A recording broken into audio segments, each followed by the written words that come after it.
The 2005 NFL Draft featured Iowa's polished quarterback Alex Smith and the big-armed quarterback from Cal, Aaron Rodgers.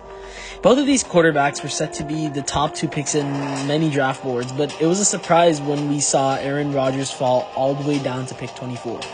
In the long scheme of things, Aaron Rodgers was the better pick as he turned out to be a star quarterback and even won a Super Bowl while Alex Smith didn't.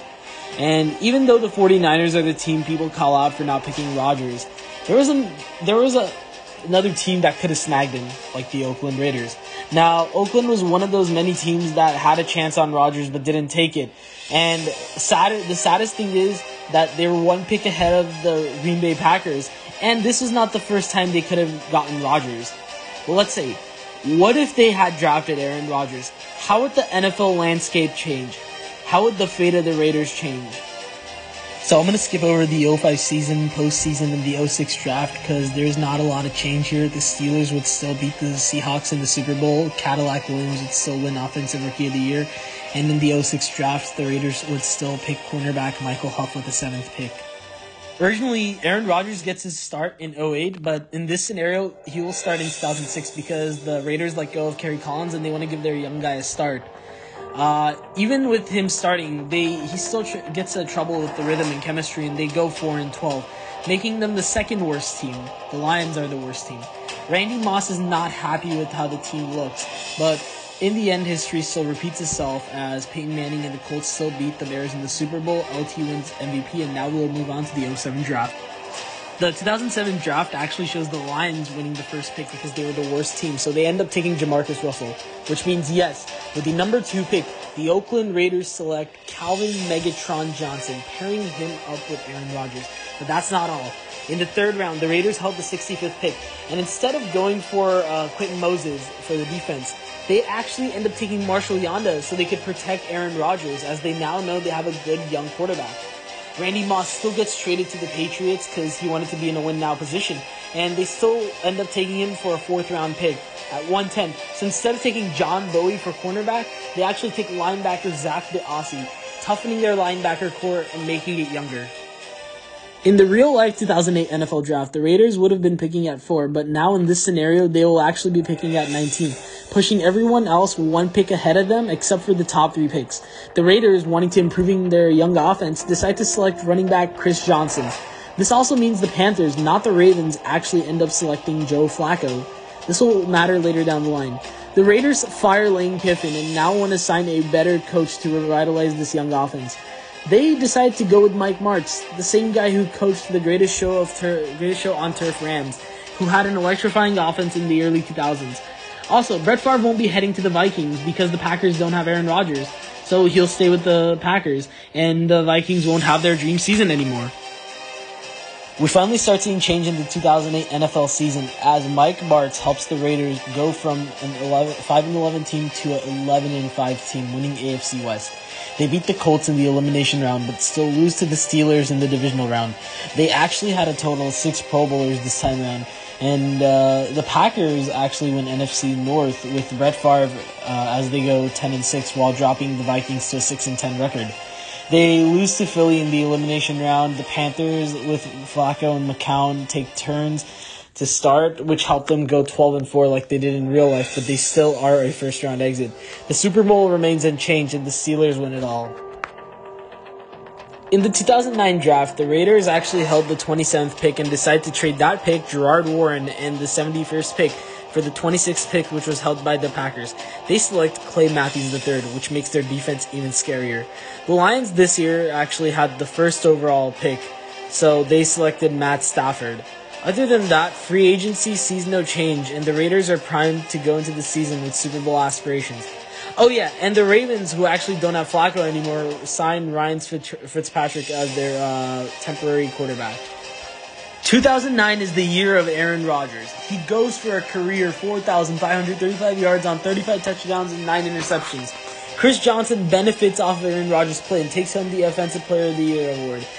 Calvin Johnson and Yanda also play extremely well this season. Clay Matthews prevails to be an excellent edge rusher in his rookie season. They go on to win 14-2, snagging a bye. The Chargers, because of this, go 12-4, which pushes them down to a wild card round and kicks out the Jets out of the playoff race. The Broncos finished 6-10, and the Chiefs finished 2-14 this season. The Flacco-led Panthers get one extra win, going 9-7, clinching the wild card, and the Falcons go 8-8. Brett Favre pulls off his magical seasonal run with the Packers, going 12-4, and the Vikings go a solid 8-8. With Fitzpatrick on the Ravens, they miss out on the playoffs, going 8-8, pushing the Steelers to the other wild card spot. The AFC divisional round gives us a matchup between Aaron Rodgers and Ben Roethlisberger's Steelers, which I see the Raiders making easy work of. On the other side of the bracket, I see a matchup between the Colts and the Chargers, and I feel like Peyton Manning would narrowly beat him out. Now, we got a AFC championship match between the Colts and the Raiders. This would be such a cool match because you got two 14-2 teams who are offensive juggernauts, and so it would be an absolute shootout. And within this shootout, I see the Raiders killing the Colts, as I feel like Peyton Manning would just choke this game. On the other side, in the NFC, I feel like the NFC Championship round would give us a Breeze versus Favre matchup, like in real life, but Breeze still wins, and he takes the Saints to the Super Bowl. And this time around, I feel like Aaron Rodgers would win his Lombardi earlier, as he beats the Breeze-led Saints in the Super Bowl this season. The 2010 draft changes a lot, as there are so many records shifting up and down. The Chiefs, who go 2-14, would actually be selecting Ndamukong Suh at pick 2. The Seahawks own the Denver Broncos pick, so they get picks 5 and 7. With pick 5, they select Eric Berry, and with pick 7, they select Russell Okung. The Ravens, whose pick is owned by the Broncos, land at 14, so the Broncos actually select Earl Thomas. The Broncos also own the New England pick, which lands at 22, making them take Demaryius Thomas. So, with all those picks, there's a new question that arises. Where would Tebow go? The answer is the Ravens, because the Dolphins, who initially owned the 25th pick, are willing to trade to the Ravens for Jason Phillips, pick 57, and pick 70. But that's not all, though. The Ravens, who also own the 42nd pick this time around, would actually steal Rob Gronkowski from the Patriots. It's going to leave a mark on the Patriots. What a draft, though. The offseason is less eventful, though, and the Raiders managed to re-sign all their players. In the 2010 season, I don't want to start off with the Raiders, but I want to quickly dwell on the changes and effects that happened in the league, starting with the Baltimore Ravens. In the original timeline, they go 12-4, but in this new timeline, with Ryan Fitzpatrick starting for 4 games and Tebow getting the reins for the rest of the season, it makes them an 11-5 team, which is still not bad. The Panthers, who initially go 2-14, go 5-11 because this team was injury riddled this whole season, but Flacco pushes them for 3 more wins. The Packers regress now because age is caught up to Brett Favre. It makes them a 6-10 team, allowing the Bucs to slide into the wild card round. The Broncos, even though having a nice looking defense, end up being the worst team in the league, going 2-14. But the biggest story of this what if is the Oakland Raiders, going 15-1 with such a booming offense. Because of this, Aaron Rodgers wins his first MVP earlier. I'm going to skip the playoffs this time around and say the Oakland winners actually beat the Chicago Bears, winning their second Super Bowl. In real life, this was Aaron Rodgers' first Super Bowl, but in our timeline, now he's a 2-time champion. Rodgers and the gang get their second Lombardi trophy, and now Rodgers is put into the conversation for best QB with Tom Brady and Peyton Manning.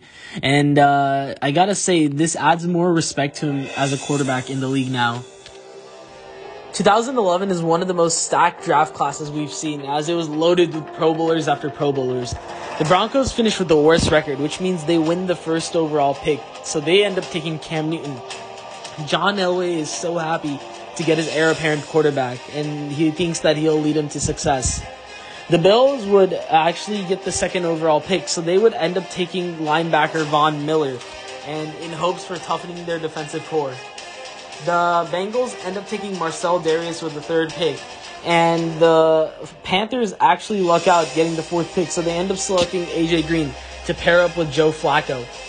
The Packers luck into the 11th pick, actually, this time around, because they end up getting a Wisconsin native, J.J. Watt, who will toughen up their defensive edge rushing core.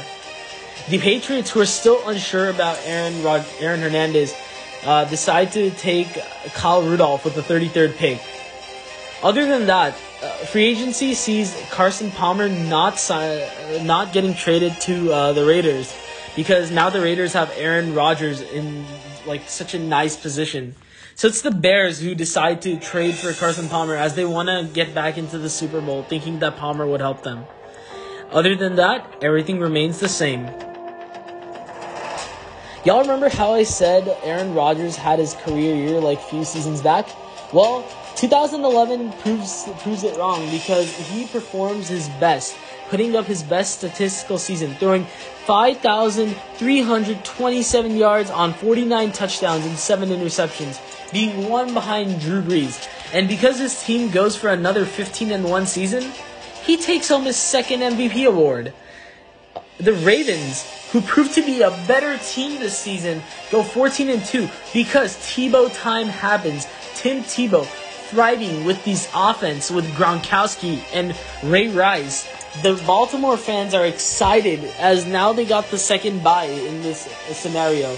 The Patriots, who were initially the best team in the AFC, actually are missing the Brady Gronk magic this season and go down 11-5, causing them to be a wild card team. The Broncos play really well with Cam Newton as they go 8-8, so it starts instilling some sort of hope for them that they might be future contenders. Flacco and Green proved to be a great duo as they push Panthers into the playoff contention, going 10-6. The Buccaneers are the worst team in the league. They go 1-15. And the Colts go 2-14 because Peyton Manning still gets injured this season. And finally, the Lions clinch NFC North because the Packers were still rebuilding now. And with the 9-7 record, they're the only team out of their division to come out into the playoffs. NFL fans all over will remember this playoffs as one of the greatest and most entertaining, especially Ravens fans who found a hero in Tim Tebow, as he, when he goes up against the Patriots, seems to be more effective with Gronkowski and Ray Rice against the Patriots defense, instead of Brady and Hernandez being effective to the Ravens defense. They move on to the conference finals to play the Raiders with Aaron Rodgers. To many NFL fans, they would think that the Raiders would beat the Ravens as their offense is too young and the defense is growing old. But no, David takes down Goliath as Tim Tebow puts Raiders fans in horror, throwing touchdown after touchdown, and Ray Lewis just sacking the shit out of Aaron Rodgers. They move on to the Super Bowl. Ray Lewis and the Ravens D-line squad pull up with a face mask to instill fear in their opponents. Who are their opponents, by the way? It's still the New York Giants, as nothing has stopped them to enter the Super Bowl race. And these two underrated teams will go head-to-head. Who will win? My answer is the Ravens, as they have a better team and they're hungry to win the Super Bowl. Tim Tebow gets awarded the Super Bowl MVP for his stellar play. Ray Lewis and Ed Reed got one more ring to add to their collection. And the Tebow hype goes on and on throughout the offseason. Now, we're going to move on to the 2012 draft. The 2012 draft is dominated by quarterbacks Andrew Luck and RG3. The Bucs, who finished with the worst record, win the first pick, so they end up selecting Andrew Luck. The Tampa Bay Buccaneers also own the Patriots pick, and since the Patriots pick lands at 25, they end up selecting Donta Hightower. The Colts and the Rams tie with a 2-14 record, and the Colts win the second pick, so they end up taking RG3. The Redskins still trade for the Rams pick, and they end up drafting Ryan Tannehill as they were in a dire need of a quarterback. The Bills get pushed up to pick 8 and still end up drafting Stephon Gilmore. The Broncos actually have the 9th pick, but they don't get to keep it because the Patriots own that pick, which means they select Luke Kuechly. The Patriots also own the Cincinnati pick, so they end up selecting Chandler Jones with that. And the defense is starting to shape up for the Pats, and Bill Belichick will be able to mold Kuechly into a perennial defensive star like he was in Carolina. Ravens take Nick Foles with their 3rd-round pick to back up Tebow. The draft remains unchanged from there, but free agency has one move that's gripping for all NFL fans all over. Peyton Manning and the Colts are parting ways, as now the Colts' future is in the hands of RG3. In this scenario, Peyton Manning does not sign with the Denver Broncos because they have Cam Newton. So who actually takes Peyton Manning? The answer is the Arizona Cardinals. In real life, they were the second closest team to getting him, so I feel like this time around, he would easily just sign there and will be pairing up with Larry Fitzgerald, which will become the most electrifying offense. Mike Martz decides to retire from coaching, and Andy Reid parts ways earlier with the Eagles. So the Raiders decide to lure Andy Reid, and they join forces, which will become a surefire offense. Tom Brady, who's extremely pissed off after losing in the playoffs to a team that was worse than them, demands the Patriots to give him weapons now. The Patriots and Belichick decide to sign Vincent Jackson to a 2-year, $22 million deal. They also repatch with the 35-year-old Randy Moss so they could try to go for another Super Bowl run. The 2012 season was lit up as Andrew Luck proved to be a rookie sensation by leading the Tampa Bay Buccaneers to a 7-8-1 record. The Panthers with Flacco and Green turned out as a red-hot duo, pushing them to a 12-4 record and dropping the Falcons to a 10-6 record. The Raiders struggled this season as Chris Johnson was kind of showing signs of slowing down and Calvin Johnson was injured throughout, but they still managed to go with an 11-5 record. The Broncos with Cam Newton are one of the top stories, though, as they make an incredible 13-3 run. The Peyton Manning-led Cardinals go 12-3-1, while the 49ers go 11-4-1, knocking the Seahawks out of the playoff race. That's not all, though. Tom Brady, with a vengeance in his heart, having weapons like Vincent Jackson, Wes Welker, Randy Moss, Aaron Hernandez, Kyle Rudolph splitting minutes at tight end, and with Defensive Rookie of the Year Luke Kuechly, he leads them to a 14-2 record and snags home the MVP award. And finally, the Colts, led by RG3, also pushed for a 10-6 record, rebounding from their last season losing a lot. The AFC side of the playoffs were a cakewalk for New England as they torched both Oakland and Denver to make it to the Super Bowl. The NFC side, however, saw the Cardinals and Panthers make a run in the NFC Championship. I'm sorry, Joe Flacco, but this time around, Peyton Manning kills the Cardinals to move on to the Super Bowl. This would be the best Super Bowl, one for the ages, where every NFL fan gets to see who is the greatest quarterback ever in their generation. The NFL would make a lot of money this time around, and Beyonce was still at the halftime show. Going back into actual football, though, both teams were offensively there, but the Pats' defense, which was led by Luke Kuechly at the time, was a whole lot better than the Cardinals. Tom Brady wins his 4th title with the New England Patriots, and this also means Randy Moss gets his ring to cement his career in the Hall of Fame. Ray Lewis and Ed Reed also decide to hang their jerseys up, calling it a career. Brady is 1-0 on the Tom Brady-Peyton Manning Super Bowl runs. The 2013 NFL Draft doesn't hold much for many teams, but the Raiders, who finished at 11-5 and lost in the divisional round, get slotted for the 25th pick instead of the Texans, where they selected the talented wide receiver DeAndre Hopkins. They're also having contract disputes with Chris Johnson, so they end up trading Chris Johnson to the Steelers for picks 48 and 79. With pick 48, they land the Michigan State product Le'Veon Bell, and with pick 79, they select Marcus Wheaton. The Patriots and Aaron Hernandez part ways because Aaron Hernandez is having his own legal issues right now. And Kyle Rudolph isn't a proven quarterback like Gronk was at this time, so they decide to take Travis Kelce with pick 59. Wes Welker also leaves the Patriots this time around because they are having money disputes. So he decides to sign with the Cardinals, pairing up with Larry Fitzgerald with Peyton Manning at the helm of all of it. They also lure Tony Gonzalez to the Cardinals and sign Bruce Arians as their new head coach. The 2013 season gives us 3 AFC West teams moving into the playoffs, with the Raiders resurging with a 13-3 record, the Broncos with the red-hot Cam Newton leading them to a 12-4 record, and the other quarterback from the 2005 draft, Alex Smith, leading the Kansas City Chiefs to an 11-5 record. The Patriots go 2 wins down, but still have a phenomenal season, going 12-4. On the NFC side, it's a bloodbath in the NFC West, but the Seahawks and Cardinals are the ones to make it out. The Panthers regress this season, so it allows the Saints to make a 10-6 run. Finally, RG3 gets injured this season, dropping the Colts to a 4-12 record and pushing the 8-8 Titans into the wildcard round. The AFC playoffs have some interesting matchups, with the divisional round seeing a Rodgers versus Smith matchup. It's a hype match because both of them were compared to each other in college, and I see the Raiders taking care of it easily. The AFC Finals are the Pats and the Raiders are primed to go into the Super Bowl this time around, so they take down the Patriots and go into the Super Bowl. In the NFC side, the Seahawks take care of the Cardinals like they took care of the 49ers in real life and move on to the Super Bowl. And I still see the young Legion of Boom beating the Oakland Raiders, but this time around I see Marshawn Lynch winning Super Bowl MVP, beating his Cal teammate. The 2014 NFL Draft sees the Chargers, not the Raiders, have the 5th pick, so they take defensive edge rusher Khalil Mack. The Packers in the second round get their quarterback in Derek Carr. The Bucks now take Devontae Adams in the second round instead of the Packers, and now they have a wide receiver tandem with Mike Evans and Devontae Adams.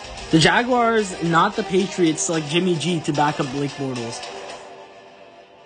In the 2014 season, we see a 24-year-old Andrew Luck pull off his best season, leading the Bucks to a staggering 14-2 record, clinching a bye in the NFC and taking home the MVP award. The Cardinals, looking for blood after their last Super Bowl loss and NFC Championship loss, go with a 13-3 record, and Tyrann Mathieu, the Honey Badger, actually wins Defensive Player of the Year, beating out J.J. Watt.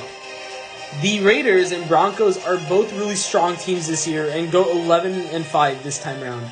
The Patriots would go 13-3 as Travis Kelce would break out in the Belichick system. The Panthers have an even worse season, which allows the Saints to sneak in once more. The playoffs on the AFC side are similar to what it was in real life, just the Patriots don't blow out the Raiders this time in the championship. The NFC side is entertaining as we see Bucks versus Cardinals matchup. People are comparing this like a young Peyton Manning versus an old Peyton Manning matchup. When it came to the actual matchup, Andrew Luck was actually struggling against the Cardinals defense, and Tyrann Mathieu was able to catch 3 of Andrew Luck's interceptions and converted one of them into a touchdown. This led them to go to the Super Bowl this year. The Super Bowl was a round 2 between Tom Brady and Peyton Manning, and this time around, Tyrann Mathieu was legitimately the difference maker, catching 2 of Brady's interceptions, and Peyton Manning was playing more efficient this time around. The Cardinals win a Lombardi this year, and Tyrann Mathieu cements himself as a great cornerback by winning himself a Super Bowl MVP. Now I'm about to do the epilogue portion, which will sum up a lot of what the future would look like. And before I do that, I just want to give a quick shout out to Tim Horn, who also does What If videos. He's done epilogues throughout all his What Ifs, and I kind of saw it and I liked it. So I'm just going to be taking that idea from him and using it for myself. To start off, Rodgers would still remain competitive in the AFC. Having a young DeAndre Hopkins and Le'Veon Bell allowed him to stay in that shape as a great quarterback. And with this, we could definitely say the Raiders front office is a real winner throughout this whole simulation because they're able to land great players and great coaches. And speaking of great coaches, now they have Andy Reid leading them to success, so they won't have John Gruden being signed there. Also, the New England Patriots are a winner throughout this whole thing too, as they were able to get better players for their D-line like Luke Kuechly.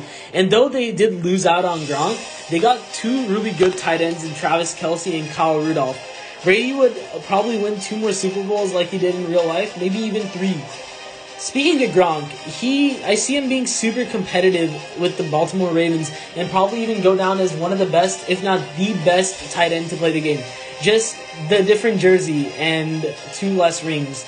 Tebow created a seasonal era for himself and became a 2-time Pro Bowler, a Super Bowl MVP, a Super Bowl champion, and even has a Heisman on his list. But he will still fade into the abyss like he did in real life. I also see Cam Newton as a winner with the Broncos, as I feel like he'll win a Super Bowl probably in 2016, like he did make his appearance in real life. The Broncos would be winners just because of getting that pick and getting a perennial star like that. The Cardinals would go down as champions throughout this era with Peyton Manning, who would probably retire after the Super Bowl. And Tyrann Mathieu wouldn't be ripped apart from that defensive core of theirs, and they would grow together. Even though he gets injured, I feel like they would probably not cut him this time around, as he did win that Defensive Player of the Year award, and they would probably help him come back and grow like he did in real life. Finally, the Buccaneers are huge winners as they did draft really well, including getting #1 overall pick Andrew Luck, also adding players like Levante David, Dante Hightower on that D-line, and getting weapons for Andrew Luck like Devonta Adams and Mike Evans. I see them going into the 2018-19 season primed to win a Super Bowl. Maybe even not, because I feel like Brady could possibly beat them out. But I still see him getting injured in 2017. Does he retire? I'm not sure. The biggest loser throughout this is the Colts, in my opinion, because not only do they lose out on Peyton Manning, but they also don't get the chance on Andrew Luck. I see them drafting Mariota or Winston in 2015, but looking at their future, I don't see them helping out that much. The Panthers were very competitive early on in this what if, but I see them, because they regress, I see them as losers in this too. They are going to need to find their guy at QB soon. Finally, the Packers without Aaron Rodgers did take a massive hit throughout, but they were able to build that D-line back, and they did get Derek Carr. But comparing Derek Carr to Aaron Rodgers is a stretch. They're still technically losers throughout this.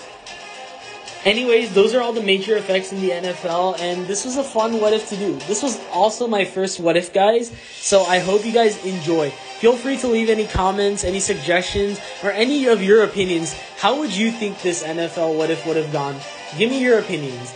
Other than that, I hope you guys do well in this time of quarantine, and I'll see you guys later. Peace.